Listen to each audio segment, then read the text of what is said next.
Walah. Sampeyan iki kok ra kados biasa lho niki kok betul ngeten iki ajeng damel napa to niki? Iki lak ya bobok to. Asem sinten? Anu Sang Prabu. Lho. Sang Prabu Jayanegara ana ing Majapahit. Mangke riyen lah. Lah kok jenengan badhe ngusadani kanjenge apa kae jenenge? Jaya Negara. Lho kok jenengan iki dadi tugase garwane jenengan to? Lah iki mau sing kracik bobok iki mau bojoku. Betul. Sing diperintahke aku supaya tumuju ana ing Majapahit. Jenengan iki purun? Heeh, lah piye dikongkon maneh kok ya ora gelem ya kudune gelem manut. Ya kudune gelem manut. Manut. Lah ya kok nek bojoku nek teko kene kandhake anakku wis tumuju nang Majapahit ya. Ya hati-hati lho Den Ayu nggih. Kok mandha bojoku tenan lho ya. Nggih pun ampun kuwatir ngene iki lho, Dok. Ngene iki sing jenenge wong lanang ora tanggung jawab. Wong lanang sing ora duwe padatan. Jenenge kabeh iki gak ora kancan. Lakon usadani Sang Prabu Jayanegara kok wong wedok sing dikongkon.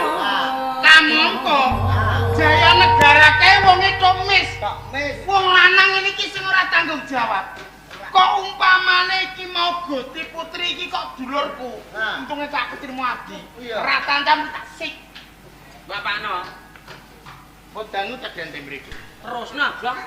Terusno. Anjing wong ora tanggung jawab. Wong lanang ora tanggung jawab. Ya ora kanca. Kata-katamu apik tenan. Ya meneng-meneng ya. Sangkemu bosok. Podangu tak ganteng mriku. Lah tak mboten ngendikan apa-apa ya, Lek ya. Aku tak meneng ae nek mau. Lah mbok. Cangkemmu bosok seneng mek kancamu. Cangkem sing koyo nalpot mau cangkeme sapa mau? Dong, Dalem. sing rupane bagus ki ya becik atine. Lho kowe samumbarang ala rupamu kaya kebangetan ala atimu. Apa ya ngono kuwi? Tumindak lan pakatimu. Boten, Den. Kula tak ora apa-apa. Pransin iki mono bojone sapa? Nggih garwane jenengan. Wong sing ndek bojo ora apa-apa kok. Sing ora ndek bojo kok kakencak. Rupane jebul sing ala ora mok raimu tok. Piye? Tekan klako-klakomu kok ya melok ala. Wong sing ndek bojo ora bingung kok sing ora ndek bojo kok kecocotan. Lah rupane kaya wabak-wabak.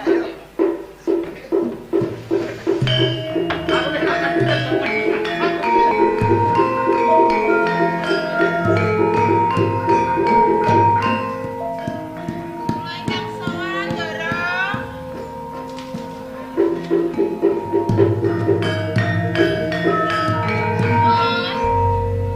Kula ingkang sowan. Sopo? Kula Prapsini. Rasi. Nggih, bojonipun Kakang Ratanca, Ndara. Oh. Jadi kowe prasini bojone Sirat Raja. Nika leres.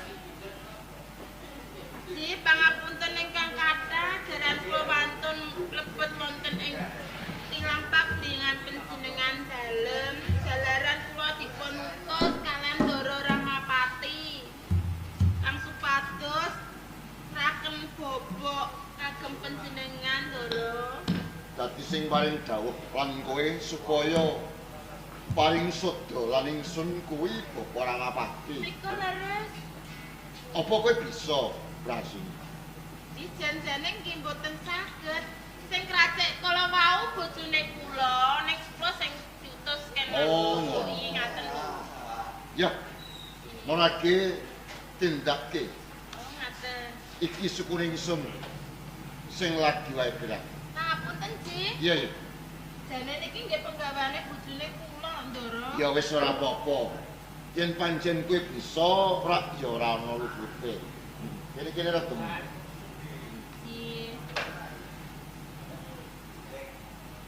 Kula ngertos bojone kula ku nek nambani kok ngaten. Ya muka sithik. Oh, sing mriki. Ah, kene. Kene. Ndara.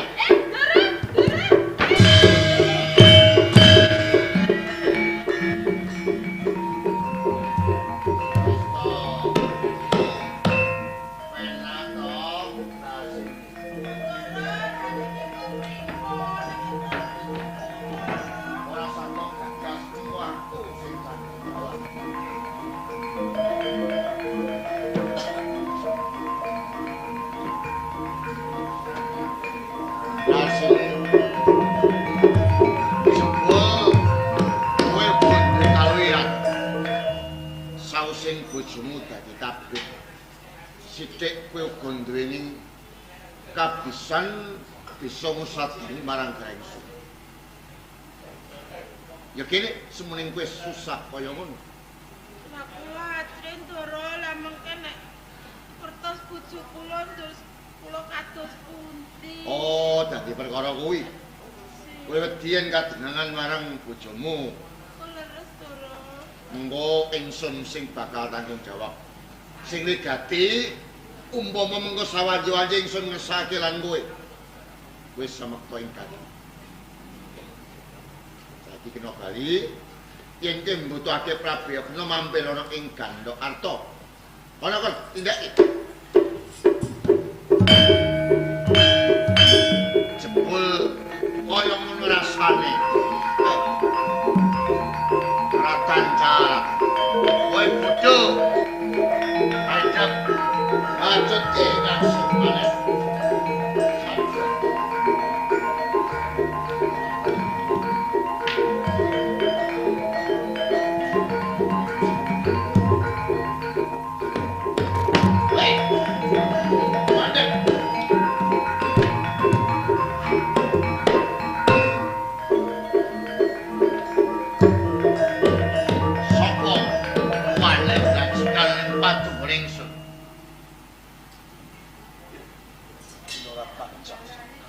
Ratanca.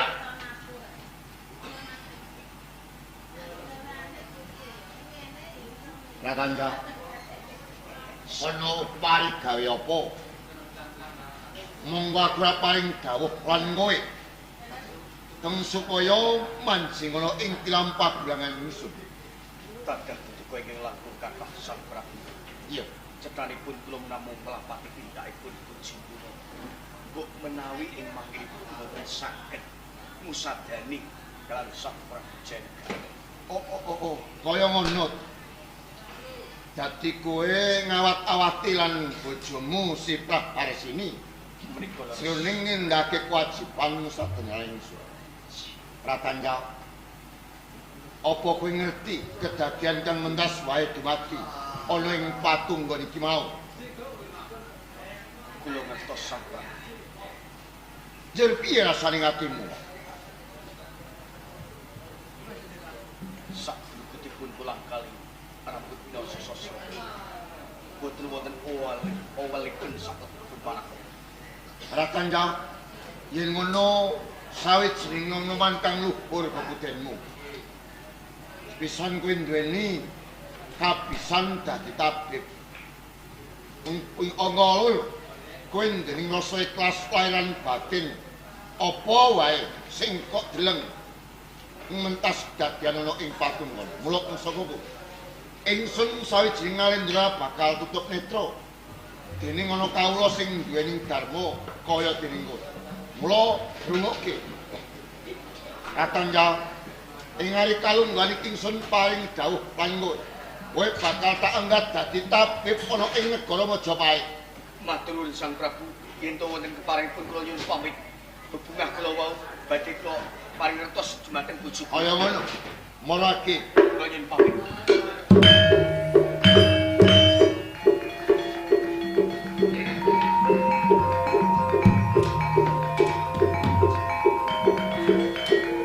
mangsa marang rasaning sun sausing bisa necep madring katisnan si Praharsini.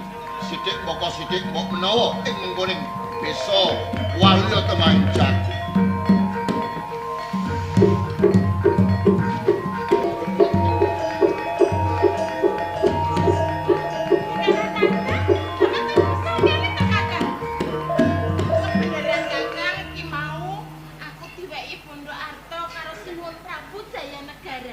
Pancen wong wadon sing lempengan. Apa yang ngono kuwi prasine? Tumindakan pakatimu. Cento bisa seponokan Sang Prabu Jayagara.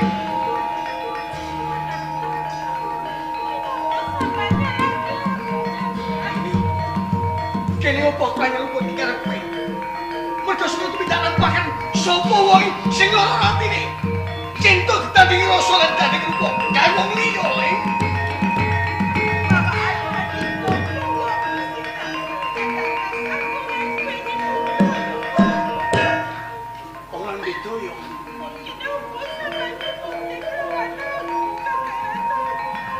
Ngerti yo.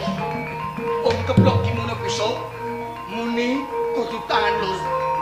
Yen kowe kenceng keben ora bakal ono kedaden sing kowe meneh.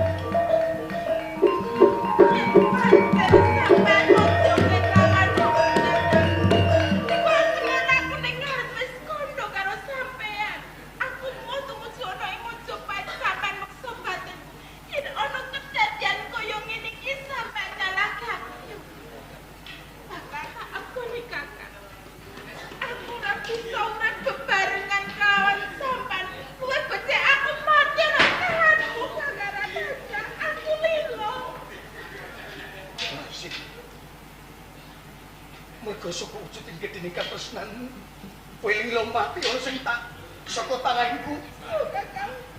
Kowe tenan ora tumindak yen sing miwiti kowe nggonmu sakebono kalan Sang Prabu Jawa Negara.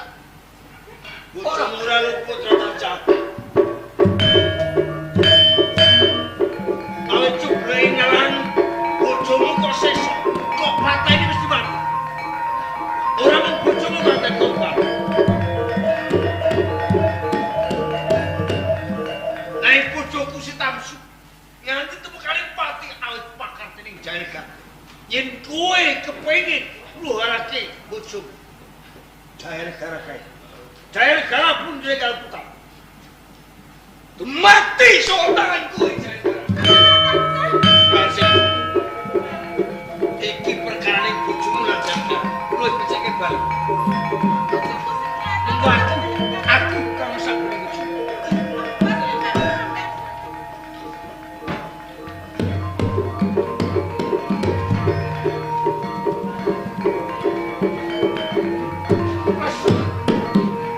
ayo. Yen dadekake yo kene kowe mulih aku.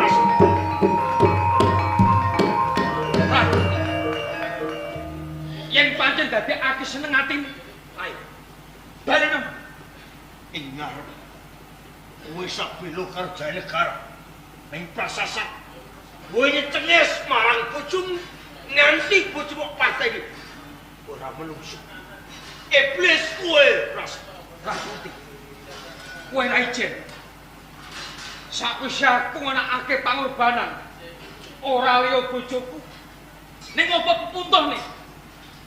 Aku uga digapah. Aku ora ganggep Sunan Prabu Jayanegara. Mula ning kene ora cukup Prakuti sing kepengin mbrontak pemerintahan ana ing Majapahit. Perangane aku kepengin, aku ngenggono, aku kepengin memitrani karo kowe Rakuti. Yen ngrasa aku njaluk ngapuas Rakuti. Bojomu si Tamsu. Sadurung kene waripan. Dheweke melingkar wae. Betungkas kelawan kowe aku. Senajan sak kedeping mripat. Aku kudu ratu Primojo. Mula sumpah bakal ndane apa kan dadi melingin bojoku sak. Aja mandhek aku bela karo. Ayo Rakuti.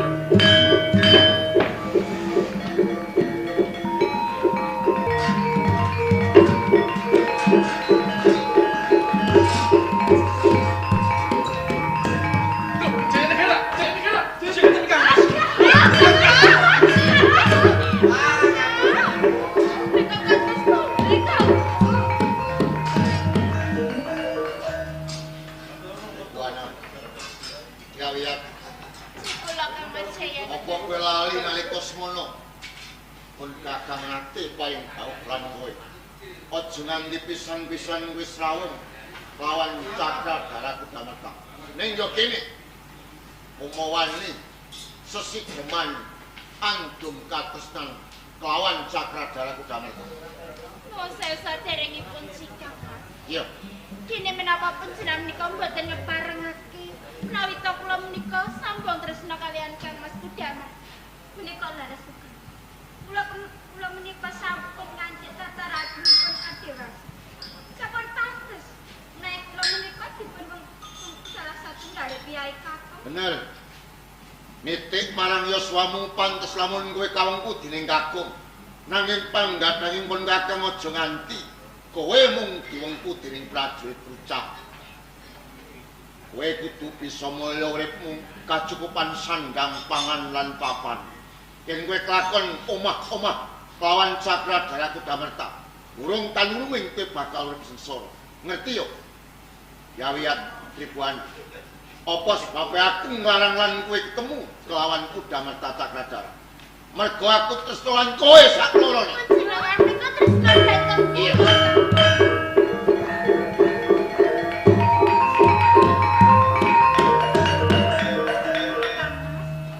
Kenapa mboten kelan-kelan genipun panjenengan menika?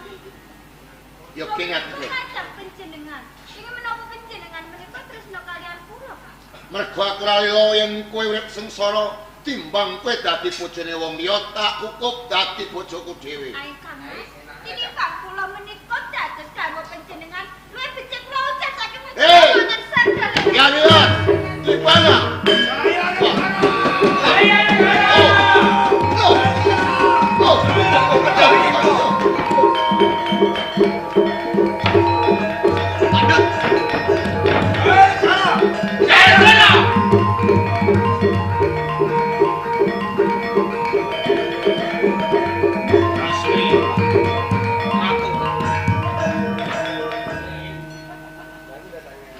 Kapupungan kumlang pendopo kumlang Jaya Negara uncat saka ing pen mula ing kene kasembatan apa kang dadi panyuning bojoku Sitamus kuwi bener aku bakal jumeneng ratu ing Mojopahit jejuluk Prabu Rakuti rasane boyan Jaya Prabu monggo sang Prabu.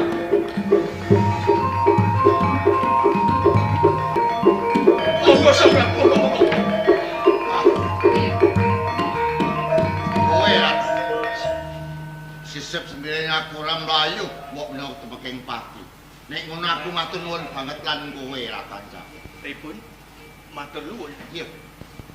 Ampun salah ing panampi. Anggen kula nyelametaken saking pamberontakipun Rasmi lan Rakuti. Ya kene kaya ngono tembungmu Ratanja. Sadene aku kok tulungi apa salah yen aku ngaturake pamatur nuwun kowe. Cethanipun Sang Prabu Jaya Negara umpami panjenengan sedo ampun tansah ing tanganipun Rakuti lan Rasmi. Nanging kita mati sotan Ratanja. Ratanja. Sapa sing ana pengapan? Susembanan negara Mojopahit Prabu Jaya Negara. Ya kene kuwi ucap sing kaya ngono. Tanpa kula aku ngajeni karo sampean. Mergo apa? Mungsu kerantuk kadodok saya nyok. Sajroning atiku yen to bojoku wis pok kakak Sang Prabu Jaya Negara. Ya ganti dalan iki yen to iku mati sotan. Oh. Dadi gede cilike kedadian ana ing patunggon nalika semono isih kok pendem jroning atimu. Kowe ngigek-igek kelawan ingsun. Yo, Ratanja. Sawijining kawula tanggep lip yen pancen kowe isih brong. Ora kena taeling aku. Kapeksa ing papan kene petak. Siap. Aduh, waduh.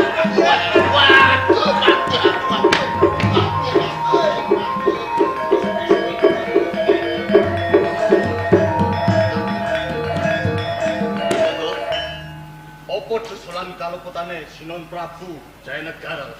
Mergo salah sawijining pengayoman ora kena kanggo tulodo kawula ning Mojopahit. Pinggari gajah sing ngidak rapah. Yen to kawula gade kaluputan menggone kapitolo nanging apa? Mengujo hargane kanap soe nganti ngake bocah wadon-wadon saka Karangpanen. Kapeksa ya senaki. Moto raidep pandatanmu Ratanja. Kowe kuwi mung tak anggap jenis sapelek munggo rapah. Yen rata blas toke bakal ngombe woro. Ya gak paksa iki aku kan bantah kowe. Jaya Negara! Jaya Negara!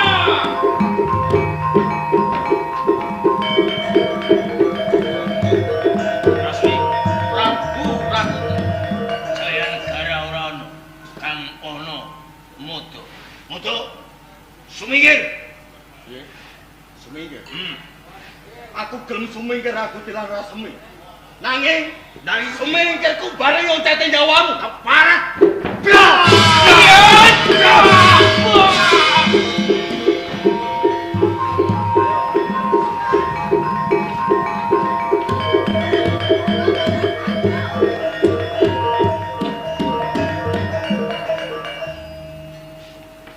Gusti Putri Tribuana Gugati. Ngaturake katiwasan. Katiwasan. Menika. Ana kabeh. Menawi Sinun Prabu Jayanegara sampun kasedan jati. Kakang Jayanegara.